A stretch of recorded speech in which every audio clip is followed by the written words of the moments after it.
This Ron Paul. might have been how it started. You stood up to Rudy Giuliani. You educate McCain.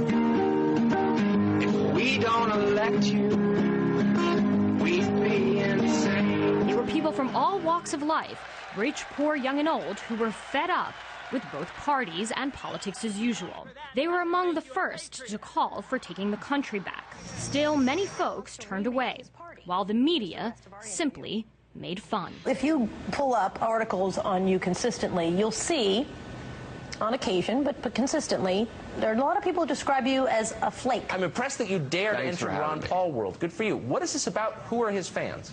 Oh, man, they're crazy. They're not just on the internet. They show up to see him speak. And show up they did.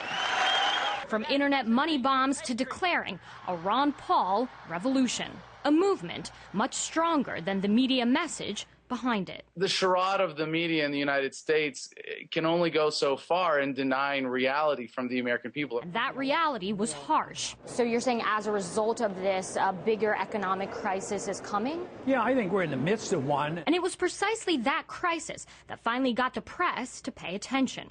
Because when talking points no longer fix the problem, Ron Paul's alternative, outspoken views, offered a concrete solution. And that's why this... Congressman Paul, welcome to Bloomberg. With his always unique and outspoken point of view, Congressman Ron Paul... is now. Tonight, their fearless leader, Libertarian Ron Paul. Today, Dr. Paul is all over the mainstream media. But interestingly enough, the Texas congressman comes here to the Cannon Rotunda to be interviewed. And just a few years ago, he was inundated with requests, but not from the U.S. media, but instead outlets like Al Jazeera, Press TV, and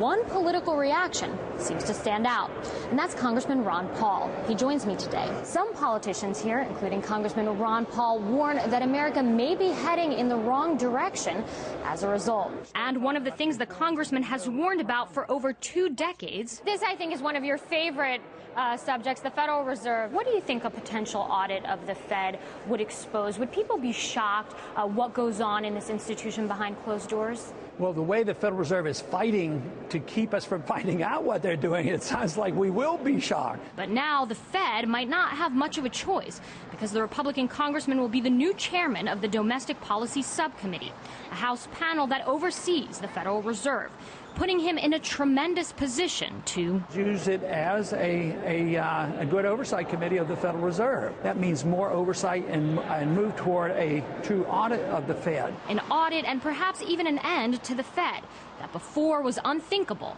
but now... Congressman, always good to have you with us, especially on a day when they bail out the Europeans to the tune of $1 trillion. The media isn't shying away anymore, and Paul's supporters... Already we're organizing Veterans for Ron Paul 2012. And Paul's supporters are as optimistic as ever. It's really not just about Ron Paul, but the rise of the movement that's behind him that is based on the philosophy of liberty and the ideas of liberty. As far as the government and the press? Right now, they're sort of waking up. Dina Gosofsky, RT, Washington, D.C.